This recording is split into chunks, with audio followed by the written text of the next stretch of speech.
Vamos para o nosso dom de hoje, o dom do celibato. A gente colocou o dom do celibato dentro de um universo de missões, mas não cabe apenas em missões. A grande verdade é que a gente tem reafirmado isso várias vezes. De alguma forma, todos nós temos alguma particularidade, alguma pinceladinha, alguma coisa de cada um dos dons. Mesmo aquele que é casado, e você vai entender isso hoje, no decorrer aqui do estudo, mesmo aquele que é casado, ele também exerce em vários momentos da vida dele a questão do celibato, porque em muitos momentos a gente tem isso na vida de pastores, de missionários, de diáconos, na vida dos irmãos do Ministério de Louvor, na vida dos irmãos do Ministério do MEI, de Educação Infantil, da zeladoria da igreja, enfim, vários momentos que as pessoas abrem mão da sua família, abrem mão do seu casamento, abrem mão de uma agenda pessoal para estar cuidando das coisas do reino. Entre aspas, isso é uma atitude celibatária. Você privilegiou o reino de Deus em detrimento, às vezes, a um evento familiar. Mas o celibato, ele aparece muito. No caso da igreja romana, nós temos dentro do sacerdócio, os papas, os padres, as freiras, um tipo de celibato imposto. E nós vamos ver que essa não é o projeto de Deus. O celibato, ele é bíblico, sim, a imposição não. Nenhuma ação do Espírito Santo ela é imposta. Nós temos vários textos bíblicos que nos indicam que Deus ama aquele que dá com alegria, que Deus se alegra com a oração, com a adoração voluntária, que Jesus está à porta e bate, mas aguarda que a pessoa abra a porta para que ele entre e participe.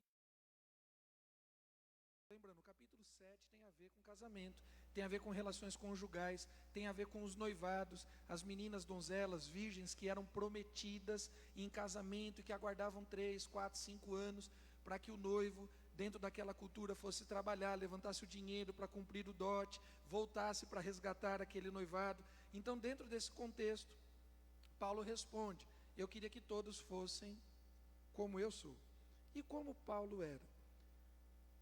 O texto bíblico não relata de maneira direta a vida familiar de Paulo, mas tem algumas pistas que nos denunciam, que nos permitem entender que Paulo já tinha sido casado e que nesse momento não era. Quais são as pistas? Paulo ele se apresenta em dado momento como um fariseu irrepreensível. Ele vai dizer: olha, da turma dos fariseus, da seita dos fariseus, daquele grupo político e religioso, eu era um dos melhores, irrepreensíveis, já de nascimento. Eu nasço, Paulo dizendo, de ventre materno, de ventre judeu. Eu sou judeu de linhagem direta, de Benjamim. Quando ele cita Benjamim, ele faz menção à primeira tribo, ou melhor, à tribo do primeiro rei de Israel, foi Saul. O nome Saulo é uma derivação de Saul, e Saulo significava de alguma forma o grande, alguém de destaque, e Paulo era uma pessoa assim de destaque. Uma outra coisa que se entende do universo fariseu é a chamada fase adulta. De novo, querido, a gente não tem isso detalhado no contexto bíblico, a gente pesquisa a partir do contexto histórico. Como eram os fariseus? O que pensavam os fariseus? Quem podia compor o chamado sinédrio? Quem era visto, bem quisto dentro daquele universo? Quem que as pessoas davam ouvidos? Se você lembrar da história de Jó, que a gente ficou aí mais de um ano aos domingos de manhã meditando, Jó tinha 3 e depois um quarto amigo. 3 amigos ficam falando direto, e o quarto amigo entra depois. Quando o quarto amigo entra, ele diz assim: olha, eu fiquei calado porque eu era o mais novo. Deixa que o tempo, deixa que a idade, deixa que os mais velhos falem. Eu fiquei quieto, então eu entrei para falar depois. O judeu era assim. A ordem da fala tinha a ver com a relação da idade. Por que Jesus não começou um ministério antes dos 30 anos? Jesus não seria nem ouvido. Já tinha-se o preconceito porque Jesus vinha de uma região próxima a Samaria, vinha da região que é chamado Ciclo, ali estrangeiro. Era uma região que o judeu não gostava, porque tinha muita mistura de raça, de línguas, de tradição. Jesus vem de uma região que o pessoal não gosta. Jesus era pobre, não fazia parte do ciclo dos grandes pensadores. Se Jesus ainda não tivesse a maior idade, ele não seria nem ouvido. Mas Jesus entra dentro de uma sinagoga e, como um homem adulto, é lhe dado o direito de falar. Qual a idade de Jesus? 30 anos. Então Paulo deveria ter no mínimo 30 anos. Paulo não era mais novo do que os 30. E a tradição mostra que para sentar nessa cadeira, para fazer parte desse universo masculino, judeu, farisaico, a tradição demonstra que ele deveria ser casado. Paulo não seria um homem solteiro. Em contrapartida, nós temos Paulo questionando em dado momento o descuidado da igreja para com ele, em especial a igreja de Corinto, em vários momentos. Paulo agradece à igreja de Filipenses, porque está presente financeiramente no ministério de Paulo, mandava ofertas, cuidava de Paulo. Paulo critica a igreja de Corinto, porque deixou ele na mão várias vezes. E aí ele vai dizer o seguinte: poxa, só eu não tenho direito de viajar com a esposa, porque eu viajo sozinho. Pedro, quando viaja, ele viaja com a mulher dele. Se Paulo cita que Pedro tinha uma esposa, e a gente lembra, inclusive, que Jesus curou a sogra de Pedro, e Paulo não fala da sua esposa, a gente faz essa comparação, né? 2 mais 2 nesse caso vai dar 4. É um raciocínio lógico. Para ser fariseu ele tinha que ser casado. E agora, cristão, ele fala que é solteiro, a gente entende que Paulo era viúvo. A gente entende que em algum momento da carreira, Paulo deixou de ser casado. E neste momento ele escreve: bom seria que todos fossem como eu, não casado. Pegando esse texto, é criada uma doutrina celibatária. Em algumas, eu falei da igreja romana, mas não é somente a igreja romana. Outras igrejas têm essa doutrina de que o seu sacerdote, o seu líder, o seu pastor, ele precisa necessariamente ser solteiro. E a gente já vai entender alguns motivos para que isso seja colocado. Bom, de novo, 1 Coríntios 7, bom seria que todos fossem tais como também eu sou. No entanto, que cada um tenha de Deus o seu próprio dom. Ande cada um segundo o Senhor lhe tem distribuído, cada um conforme Deus o tem chamado.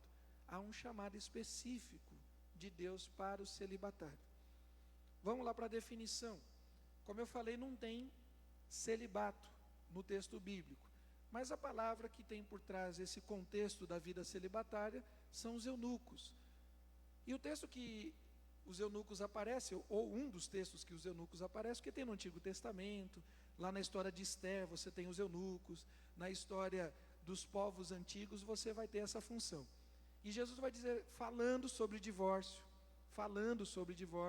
quando os escribas, os fariseus, os doutores da lei, tentando pegar Jesus numa situação ou em outra, e o divórcio. E aí Jesus vai dizer assim, olha, há eunucos que se fizeram eunucos por causa do reino dos céus. Se fazer de eunuco, ele era mutilado. Ele era um homem castrado, ele era mutilado para trabalhar no harém, para cuidar das concubinas, para cuidar das princesas do rei e para não correr o rei nenhum risco de um dos seus servos, de um dos seus funcionários ter relação íntima, ter relação sexual com as princesas e as concubinas, o eunuco ele era castrado. Então era um ato físico. Aqui Jesus está utilizando o exemplo, está dizendo assim, tem gente que se faz eunuco. Não é que a pessoa vai se castrar, mas a pessoa assume uma condição de castidade para trabalhar no reino. Tem gente que se faz, Jesus não disse que deveria ser feito. Presta bastante atenção.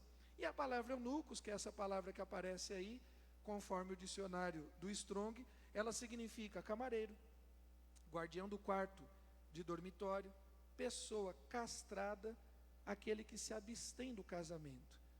O que se abstém, ele tem competências fisiológicas, ele é um homem completo fisiologicamente falando, ele não tem nenhum problema anatômico, não tem nenhum problema na sua genitália, mas ele escolhe no seu sistema reprodutivo, no seu sistema sexual, não tem nenhum problema, mas ele escolhe em favor do reino viver uma vida castra. O que é o celibato? Vamos mais uma aí. De maneira muito simples, né? O celibato é o estado ou a condição do celibatário, de uma pessoa solteira. É o estado de quem não é casado e se abstém de qualquer prática sexual. Ele não é casado e também se abstém. Não é só o fato de ser solteiro, é o fato de não ser casado e de escolher não viver a prática sexual. O celibato é tido como uma virtude da castidade. Todos têm esse chamado? A gente já viu que não.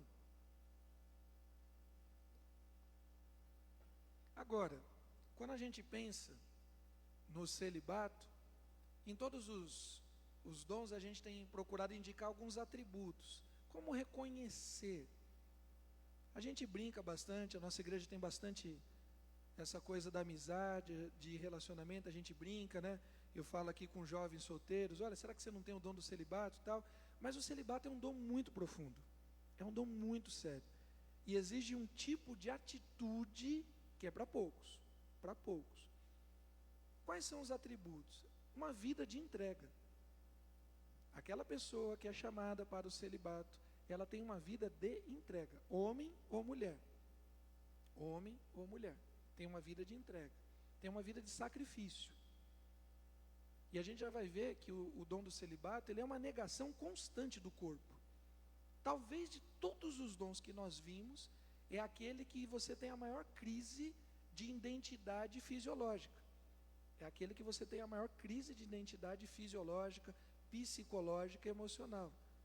E é o tipo de dom que, se não for dado pelo Espírito Santo de Deus, gera tudo isso que a gente vê na televisão, pedofilia, prostituição, aborto, gera um monte de coisa, porque não é para qualquer pessoa, é para uma pessoa que foi chamada, separada por Deus para isso. Uma pessoa que é imposta para fazer isso, ela vai viver constantemente se flagelando, e Deus não pede flagelo.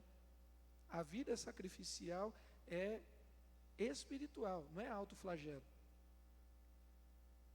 É um tipo de domínio próprio diferente, que é para poucos, Então, entrega, sacrifício, precisa ter autoestima elevada. E a gente já vai ver também porque disso. Porque o ser humano comum, que não é chamado para o dom do celibato, ele depende, ele é completo no outro. Onde está a nossa complementariedade? A palavra de Deus diz que Deus criou em perfeição, homem mais mulher. A perfeição da humanidade, ela está no outro. O Jairzinho, que está aqui presente, está com a camisa horrível, né? Mas o Jairzinho, ele é um homem completo na graça. O Jairzinho sem graça é um Jairzinho sem graça, né? O Jairzinho com a graça é outra coisa. Acorda, Graça. Acorda, Graça. O Vander, ele é um homem completo com a Camila, que está aqui presente. A Camila, ela se torna uma mulher completa na pessoa do Vander. E assim por diante. Tem outros irmãos casados aqui, tem os irmãos solteiros, tem os irmãos aí namorando, tem outros irmãos que estão procurando, tem de tudo. Mas a grande verdade é que nós nos completamos no outro. Quem vai dizer na vida, olha só, né, que o Jairzinho é um homem bonito? A Grazi. Quem vai dizer que o Vander é um gato? A Camila. Né? Quem vai dizer que eu sou bonita? A Andréia. Passou disso, querida, de procedência maligna. Pode repreender. Jairzinho, se alguém na rua andar dizendo que você é gatinho, pode repreender, que isso é do cão, filho, que é mentira. É a bênção de Deus no olhar do outro. É a bênção de Deus no olhar no outro. Então, os olhos, né, da esposa, os olhos do esposo, vê algo no outro que é fantástico. As pessoas de fora listam todos os nossos defeitos, né, Wander? Vai pegar, vai fazer uma lista com os meus defeitos. A pessoa de dentro consegue enxergar nossas virtudes. Há um complemento. Isso é algo fantástico, isso é algo de Deus. Agora, a pessoa que não tem essa complementaridade, quem faz isso na vida dela é o próprio Deus. Então ela tem que ser uma pessoa de autoestima elevada, bem resolvida. Porque a pessoa vai ouvir constantemente, mas você não casou, mas você não quer casar, Mas você já teve relação sexual? Você não sente falta? Mas você não queria ser pai? Mas você não tem vontade de ser mãe? Como é que você aguenta? Mas você se masturba? O que você faz quando você tem vontade? E vive pilhando a cabeça daquele que tem o chamado. Então a pessoa tem que ter uma autoestima bem resolvida para não ficar mandando a sociedade caçar coquinho. Porque realmente há uma pressão social para a pessoa ter uma vida sexual ativa, para a pessoa ter... E na verdade ela tem um chamado de Deus. Precisa ter determinação. Determinação. Então uma pessoa corajosa é uma pessoa que tem atributos muito, muito divinos, muito fantásticos. Quando a gente fala do celibato, nessas igrejas, nessas religiões que exigem o sacrifício dos seus sacerdotes, dos seus padres, dos seus pastores, dos seus missionários, há um discurso falacioso, bíblico, mas falacioso. Vamos ver, passa mais uma aí. Vamos dizer que a pessoa que vai para o ministério, o padre, o pastor, o missionário, a freira, o monge, quando ela vai para o ministério, ela tem um encontro tão profundo com Deus, que ela deixa de ter desejo sexual. Então vai dizer assim, olha, a intimidade com Deus é tanta, a presença de Deus é tanta na vida dela, que ela não tem desejo sexual, porque Deus supriu tudo isso. E aí tem alguns textos aí interessantes. Santo Agostinho, que é um personagem, é um teólogo muito famoso do século IV, ele tem uma frase fantástica, que é mal usada dentro desse contexto. E Santo Agostinho diz o seguinte: fizeste no Senhor para ti, e o nosso coração está inquieto, enquanto não descanse em ti. Partindo desse pressuposto, que o ser humano só tem descanso, só tem alegria, só tem prazer na pessoa de Deus, então a pessoa não precisa de outros prazeres. A pessoa está completa em Deus, ela não precisa de outros prazeres. E aí é utilizado também esses dois textos. Criou Deus, pois o homem à sua imagem, a imagem de Deus o criou, homem e mulher o criou. Eles dispensam, entre aspas, o homem e mulher, o significado da complementariedade, homem mais mulher é que fazem a imagem de Deus, e dizem o seguinte: uma vez que nós somos compostos da presença de Deus, o nosso prazer maior, e é verdade, o nosso prazer maior está na pessoa de Deus. É o prazer maior, mas não é o prazer único. Deus criou o ser humano para a gente ter uma série de outros prazeres. A gente tem prazer, para aqueles que gostam, no estudo, na literatura, na poesia, na música, na comida, no esporte. É mais complicado para os são paulinos nos últimos 12 anos. É um prazer que não tem sido exercido. A gente pode dizer, Jairzinho, que nesse momento da história, os nossos irmãos são paulinos estão celibatários? Acho que dá, né? Eles não estão casados com as vitórias, né? Não tem casamento com a vitória. Mas Deus é o prazer maior, verdade. Isso não quer dizer que Deus não nos tenha dado outros prazeres. Querido, Deus se alegra em nos ver alegres, em nos ver felizes. E aí, como a imagem de Deus está em nós, quem tem acesso íntimo, profundo à imagem de Deus, não precisa do sexo. Ó Deus, Tu és o meu Deus forte, eu te busco ansiosamente, a minha alma tem sede de Ti, o meu corpo Te almeja. A ideia de corpo aqui de Davi não é corpo físico, não é intimidade sexual com Deus. Davi está falando de existência, a minha vida, meu corpo, alma, espírito, minha psique, a minha alma, a minha existência almeja o Senhor. Eu tenho saudade de Ti, eu tenho desejo de Ti, mas não é desejo íntimo. E na cabeça de algumas pessoas, o celibato imposto, ele acaba cumprindo um papel, porque aquele homem, aquela mulher, aquele pastor é santo e ele não precisa de relação sexual, porque a presença de Deus é o único prazer que ele precisa. Bom, isso tudo seria legal se não tivesse esse texto. Passa aí. Querido, dos seres humanos, com exceção de Jesus, que também foi um ser humano, dos seres humanos, vamos dizer assim, comuns, sem uma missão, como Jesus teve uma missão, ninguém teve mais intimidade com Deus do que Adão e Eva. Ninguém teve mais intimidade com Deus com Adão e Eva. Toda a viração do dia, a gente lê o capítulo 1 e 2, entre a criação e a queda, e depois o capítulo 3, e a gente acha que aquilo tudo foi muito rápido, né? E o texto bíblico não tem essa proposta cronológica. A gente não sabe se durou semanas, meses ou anos. Eu imagino que tenha durado bastante tempo, porque se Adão estava dando nomes a toda a fauna e a toda a flora, e a gente sabe no tempo presente que a gente tem bilhões de seres vivos, fauna, flora, répteis, mamíferos, peixes, aves. Então Adão deve ter gastado um tempo interessante com isso. Adão não tinha reconhecimento de face, não tinha Facebook, não tinha como catalogar isso numa planilha, não tinha um sistema, não tinha código de barras. Adão estava se relacionando dia a dia, e Deus vinha no final do dia e trocava ideia com Adão. E aí, Adão, como que foi? E Adão tinha amizade, e Adão tinha intimidade, e Adão tinha alegria com Deus. E Deus disse duas coisas para Adão: primeiro, crescer e multiplicar. A gente vê alguns irmãos aqui nessa pandemia que multiplicaram, né? Os irmãos saíram daqui fininhos e voltaram cheios, não necessariamente da presença de Deus, mas voltaram cheios, né? Não é essa multiplicação, não. No caso de Adão, multiplicar era ter relação sexual com a sua esposa. Este Adão que tinha intimidade com Deus foi incentivado por Deus a ter relação sexual com a sua esposa.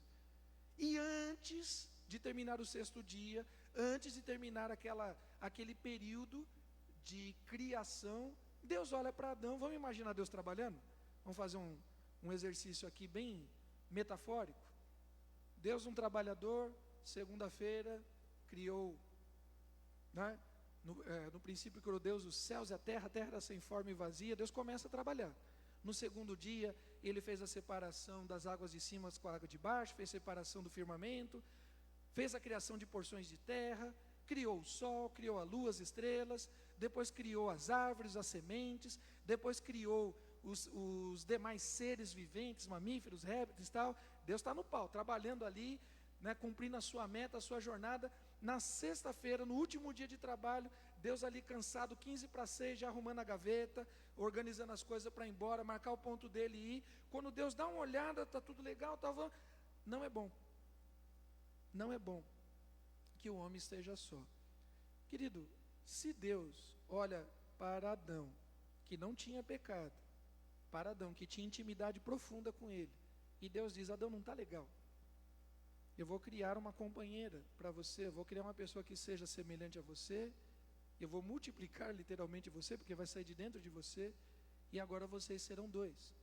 Então, querido, não tem sustentação para dizer que existe uma espiritualidade mais profunda para aquele que é assexuado, para aquele que é sexuado, para aquele que não tem a prática sexual como uma rotina dentro do seu casamento. O sexo é uma bênção de Deus dentro de um contexto e uma tragédia em todos os outros contextos. O sexo é uma bênção de Deus dentro do casamento e se torna uma tragédia na sociedade fora do casamento. E a Bíblia ensina sobre isso, e toda a história também nos demonstra. Um parênteses aqui, eu estava ouvindo hoje para tentar entender, né? Coisa dura entender os nossos políticos, né? Meu Deus do céu, dá vontade de estudar russo, estudar mandarim, porque entender o que os caras falam é uma coisa impressionante. Parece que eles não falam a mesma língua que a gente. Eu estava ali me esforçando de verdade para tentar entender o que o nosso governador estava apresentando, porque entendo eu que a gente já está vivendo esse isolamento, porque as coisas têm que fechar às 22 horas. Eu não entendi, mas tudo bem. E eu ali fazendo aquele esforço de verdade para tentar entender o detalhe do que estava sendo dito, e o governador falou uma coisa muito importante, dentro de tantas outras ali, e talvez nem ele tenha percebido o que ele disse. E perguntaram para ele, uma determinada jornalista: governador, mas não mudou nada. O que nós temos hoje, na fase que estamos, já fecha as coisas às 22 horas. Os bares, os restaurantes já fecham às 22 horas. O que muda com essa restrição a partir das 23 horas?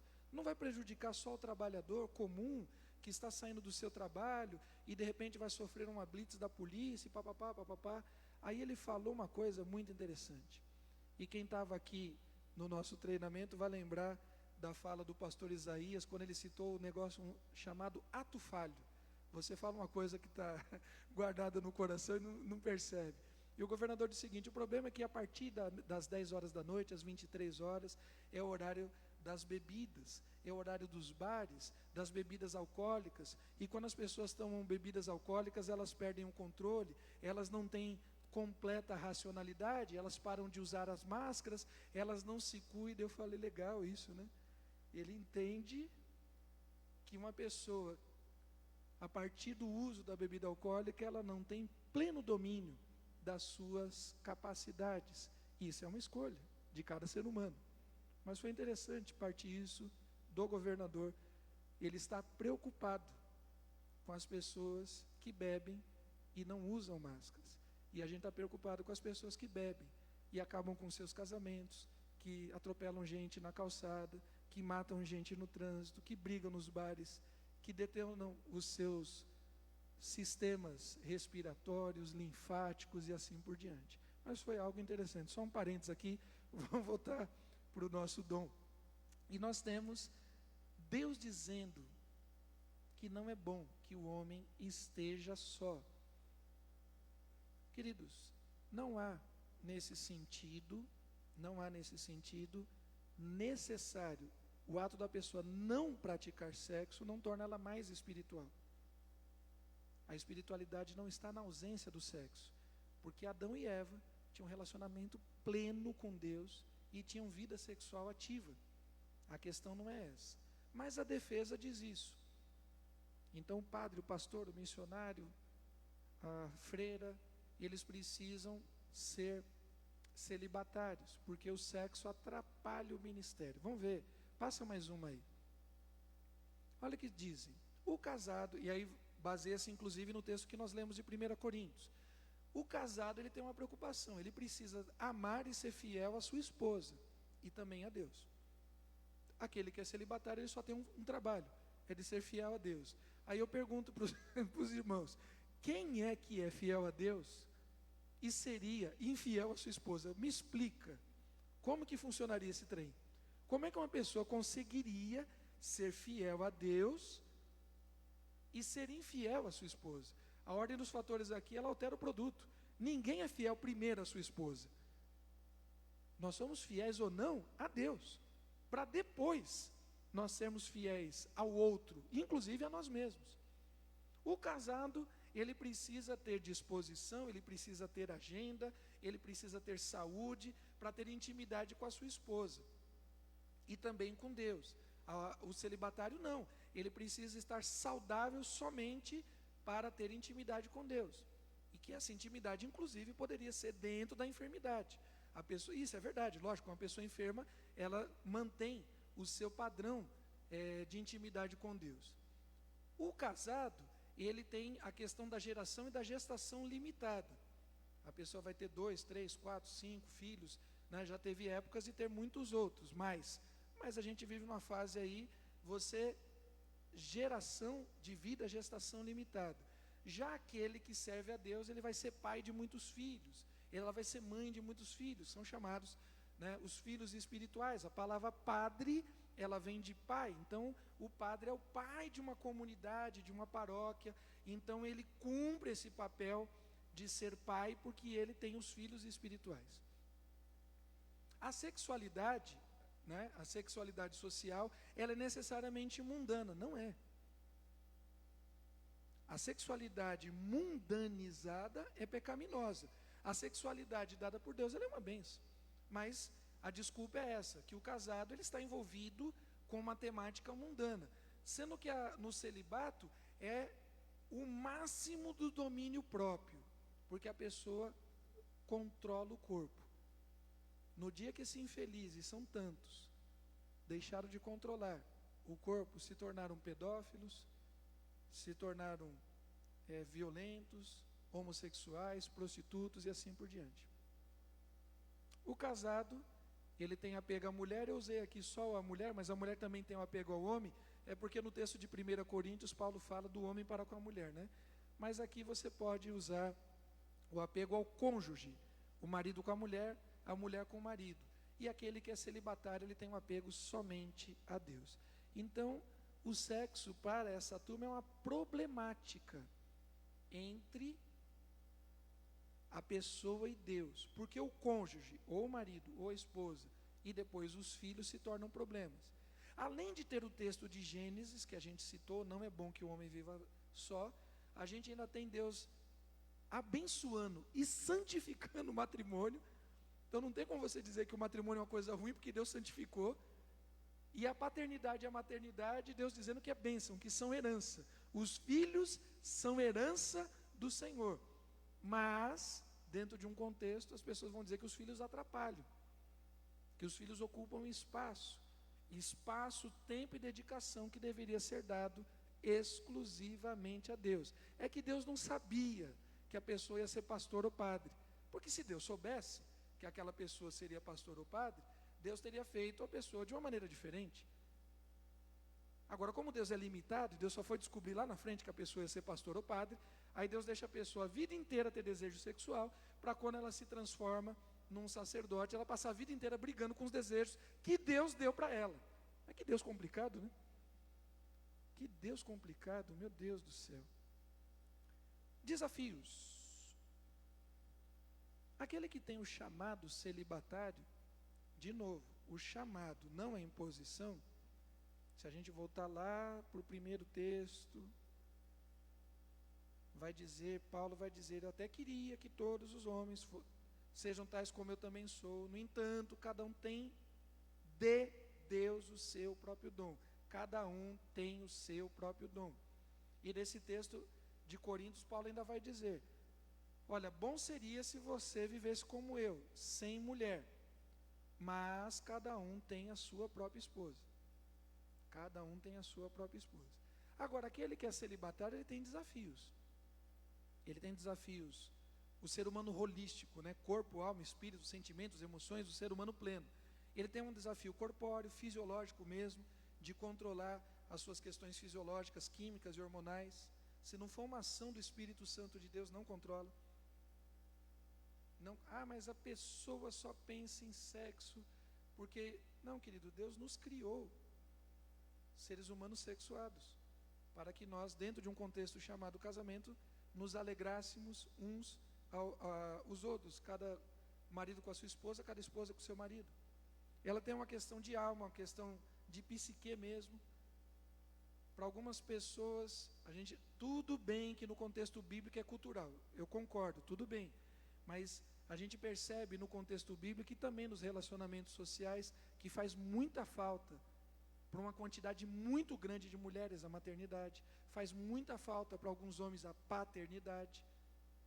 Essa coisa de dar continuidade à nossa existência, nós somos seres eternos, ou melhor, infinitos, eternos somente Deus, aquele que não teve começo, mas nós tivemos começo e não teremos fim, porque nós viveremos para sempre, ou na presença de Deus, ou distante de Deus.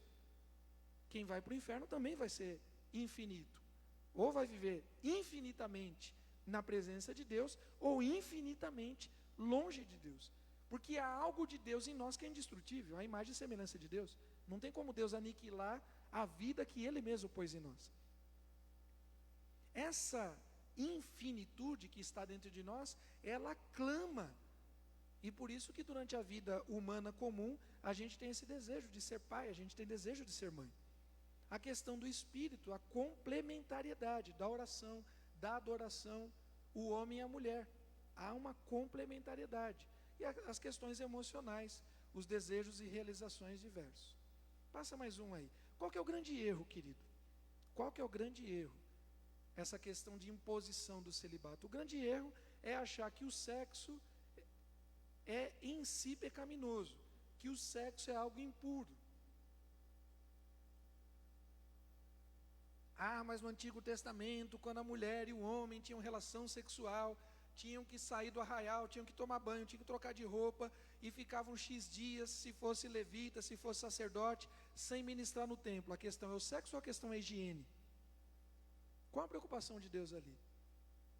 Não precisa fazer um trabalho exegético profundo para entender que era uma questão de higiene. A mulher menstruada, numa fase que não tinha nenhum tipo de absorvente, nenhum tipo de cosmético, nenhum tipo de nada do que as mulheres têm hoje. A mulher ficava afastada. A questão, a mulher era impura, ou a gente está falando de uma questão de higiene? O texto é muito claro. O sexo em si não é impuro. Uma pessoa no Antigo Testamento que praticava sexo, ela estava impura, ritualisticamente falando, não espiritualmente falando. A oração da pessoa não era menos ouvida porque ela tinha praticado sexo com a sua esposa, com o seu marido. Ele não podia estar no meio do arraial. E olha, numa época de pandemia aí, a gente 6.500 anos depois aí de Moisés, mais ou menos, a gente vê o que hoje se exige de higiene. A gente olha para o texto bíblico e fala, não é que a Bíblia tinha razão? Lavar as mãos, trocar a roupa. Se você tocou num morto na guerra, se você tocou num bicho morto na estrada, troca de roupa, se lava, sai do arraial. Em determinadas situações, queima a roupa. Olha só. Era questões, querido, de higiene. O sexo não é em si pecado. O sexo não afasta ninguém de Deus. Não no formato que Deus nos apresenta. Então, associar o sexo com pecado é babaquice, não é bíblico. Não é humano. Deus não nos criou assim. A associação da vida casta, isolada, monástica com santidade em si também não é válida. Lógico que uma pessoa que se retira para se dedicar à oração, para se dedicar à leitura bíblica, para se dedicar ao serviço real, uma pessoa que se dedica a isso, lógico, ela vai ter mais da presença de Deus. Quando a gente sai aqui nos nossos acampamentos, você fica 3 dias sem o celular, você sai para o monte para orar, você tem um momento a sós com Deus, você está desligado, né, da novela, da série, do noticiário, das contas. Você literalmente se desligou das coisas desse mundo e se conectou com Deus. Então não é na ausência do sexo, mas é na entrega diante de Deus. São coisas diferentes. Só parar de ter relação sexual não quer dizer nada. Inclusive, tem gente promíscua que não tem o ato sexual. A pessoa gosta de ver, a pessoa paga para a pessoa ficar se despindo, tem um monte de loucura sexual. E a pessoa, entre aspas, ela é casta. Ela não está praticando o ato físico. Isso não quer dizer que ela seja santa. Rapidinho, que agora já são 9h20, vamos rapidinho aí. Vamos falar do dom daqueles que têm um chamado mesmo. E eu entendo que na nossa igreja nós temos pessoas que têm chamado para a vida celibatária. E são pessoas que a gente deve orar por elas, abençoá-las, nem ficar questionando, nem criticando, pelo contrário, apoiá-las, homens e mulheres. O texto que a gente citou parcialmente, vou ler aqui na totalidade, né? Os discípulos lhe disseram, se é assim, essa condição do divórcio, tal e tal, se é assim a condição do homem em relação à mulher, não vale a pena casar-se. Ou raça de homem frouxo também, né? Fala sério, tem uma raça de homem frouxo, no passado, no presente, só Jesus e o Wander para ajudar a gente, né? Molecada frouxa, viu?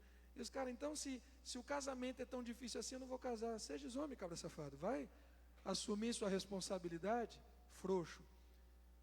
Aí Jesus vai dizer assim, nem todos são capazes de compreender essa palavra, mas só aquele a quem é concedido com efeito. Só aquele a quem é concedido, entende a palavra?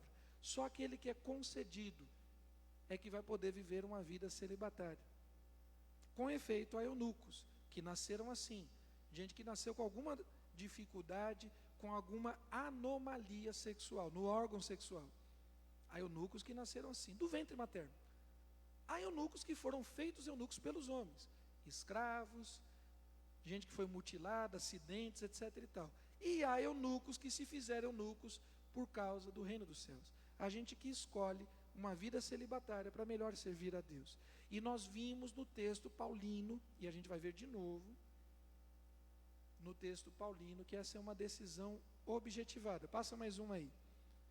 O celibato como concessão divina, agora o celibato como uma decisão humana.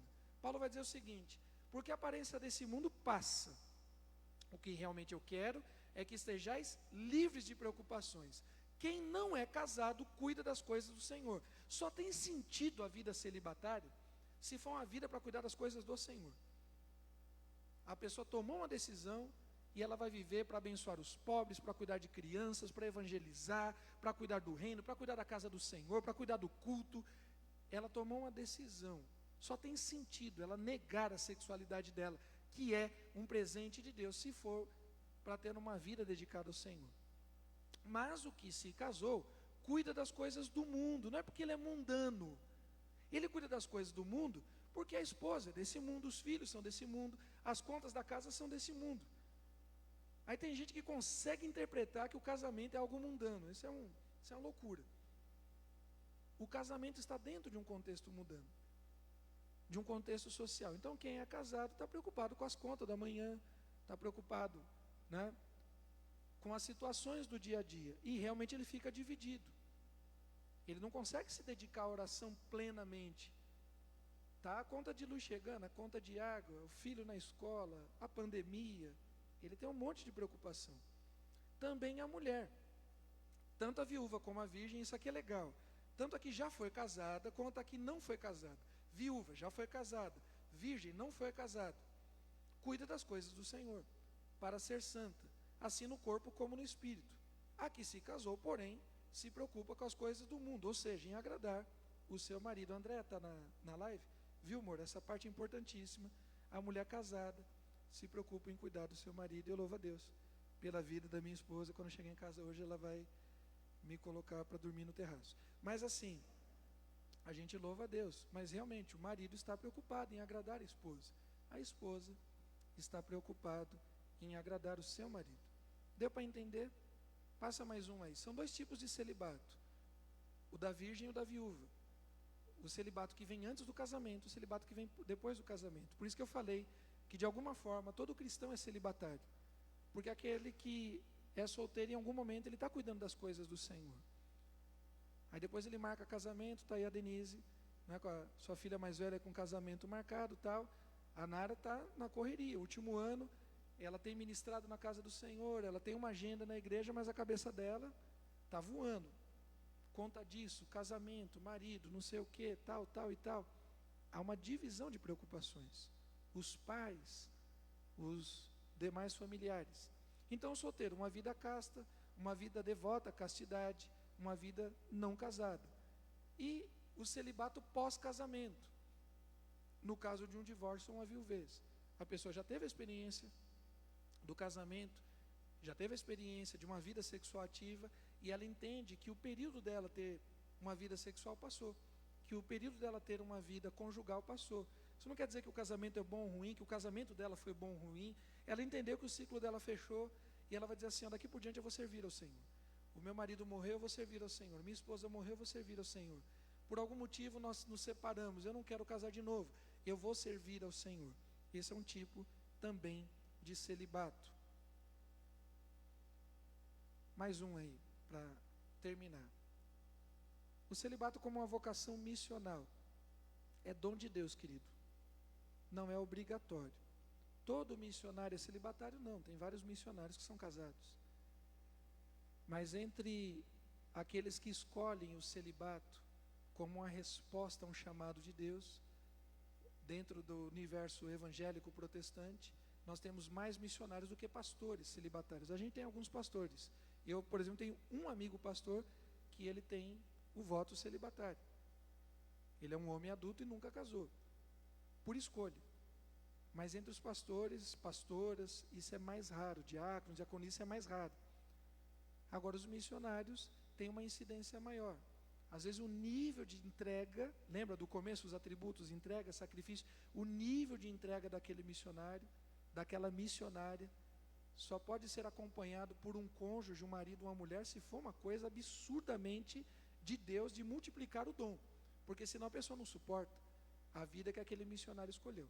Então o celibato missional é um dom de Deus. O celibato missional é a resposta do ser humano. O ser humano escolhe, não é impositivo.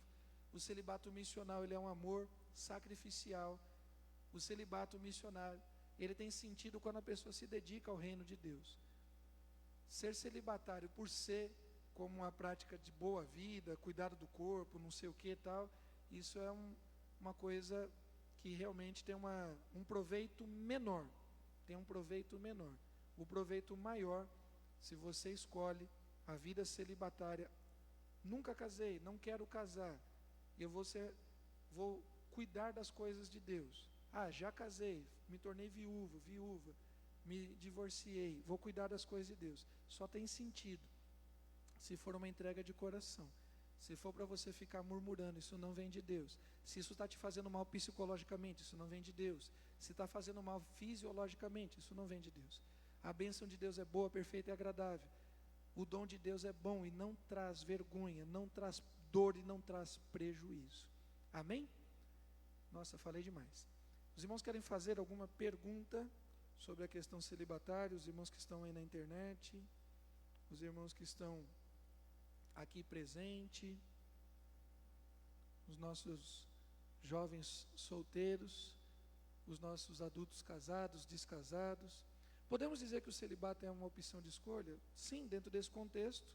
A gente viu o texto de Mateus 19, Jesus dizendo que há pessoas que se tornam eunucos porque elas escolhem servir a Deus. Então, é um dom de Deus e é uma resposta do ser humano. A pessoa escolhe, não é obrigada, não é impositivo. O que mais? Só essa? Glória a Deus, aleluia. Semana que vem, a gente vai falar de um outro dom, entre aspas, parceiro do celibato, que é o martírio. De certa forma, o celibato é um martírio. Você mata os seus desejos e as suas vontades. E semana que vem nós vamos falar sobre o martírio.